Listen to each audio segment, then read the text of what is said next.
Good morning student. 10th class हमारा lesson number 2 one और वन्य समाज, जो हमारा लेसन है वन और वन्य संसाधन। इस लेसन का हमारा जो पार्ट है उस टॉपिक पे आज हम चर्चा करेंगे वन और वन्य जीव संसाधनों के प्रकार और वितरण। कि वन क्या है, वन्य जीव संसाधनों के प्रकार क्या है और उनका वितरण कहाँ कहाँ पर है। यदि हम वन और वन्य जीव संसाधनों को संरक्षित करना चाहें तो उनका प्रबंधन, नियंत्रण और विनियमन अपेक्षाकृत कठिन है। भारत में अधिकतर वन और वन्य जीवन या तो प्रत्यक्ष रूप से सरकार के अधिकार क्षेत्र में है या वन विभाग अथवा अन्य विभागों के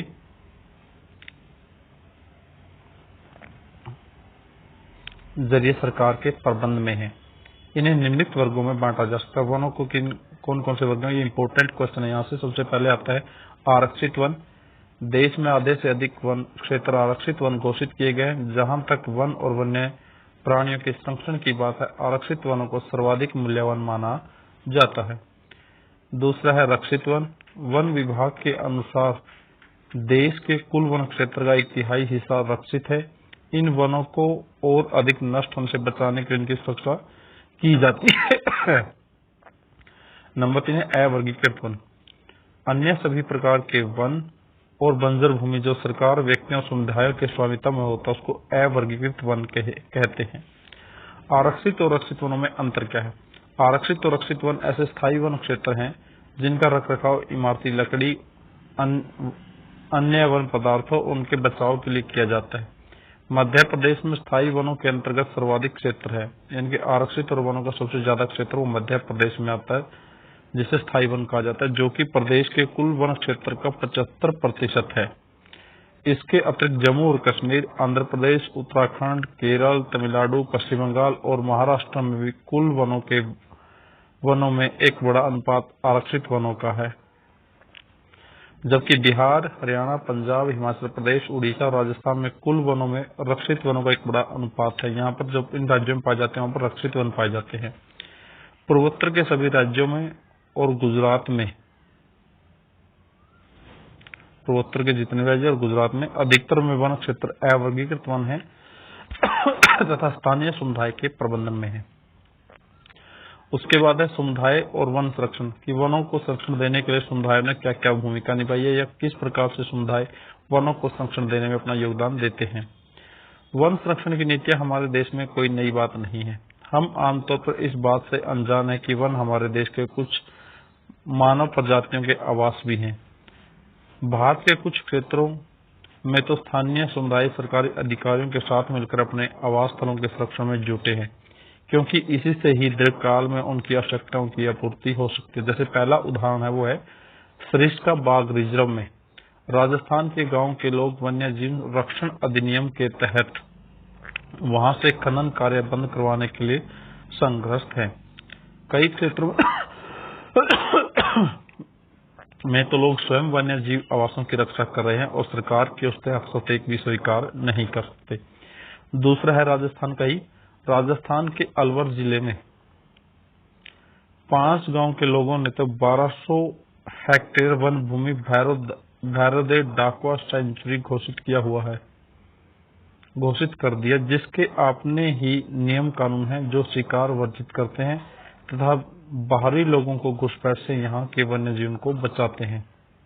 तो ये 2 तरीके। इसके अतिरिक्त भी कुछ ऐसे तरीके हैं जिससे हमारी जो रीति रिवाज जुड़े हुए हैं वनों के संरक्षण में। ये 3 नंबर में अलग क्वेश्चन आता है।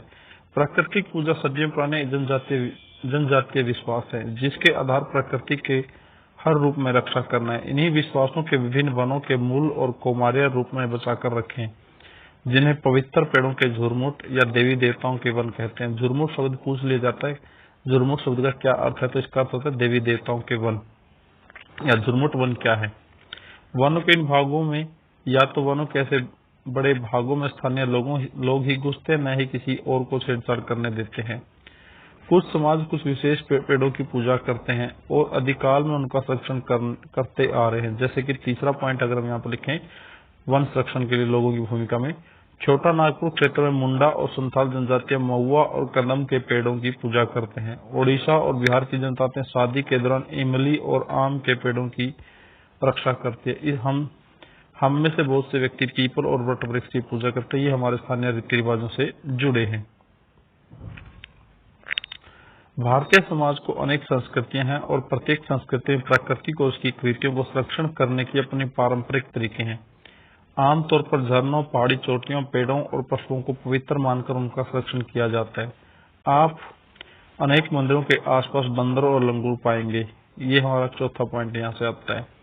उपासक उन्हें खिलाते हैं और मंदिरों के भक्तों में गिनते हैं। नंबर 5 में राजस्थान के बिश्नोई गांव के आसपास आप काले हिरन, चिंकारा, नीलगाय और मोरों के झुंड देख सकते हैं, जो वहां के समुदाय का अभिन्न हिस्सा है और कोई उनको नुकसान नहीं पहुंचाता। छठा, हिमालय के प्रसिद्ध चिपको आंदोलन कई क्षेत्रों में वन कटाई रोकने में भी कामयाब नहीं रहा, अपितु यह भी दिखाया कि स्थानीय पौधों की जातियों को प्रयोग करने सामुदायिक वनीकरण अभियान को सफल बनाया जा सकता है। ये चिपको आंदोलन के बारे में भी आ जाता है। बहु गुणा ने इसके शुरू किया था 1985 में। सामुदायिक वनीकरण अभियान को सफल बनाया जा सकता है। पारंपरिक संरक्षण तरीकों को पुनर्जीवित अथवा पारिस्थितिक कृषि के नए तरीकों का विकास अब व्यापक हो गया है। टिहरी में किसानों का बीज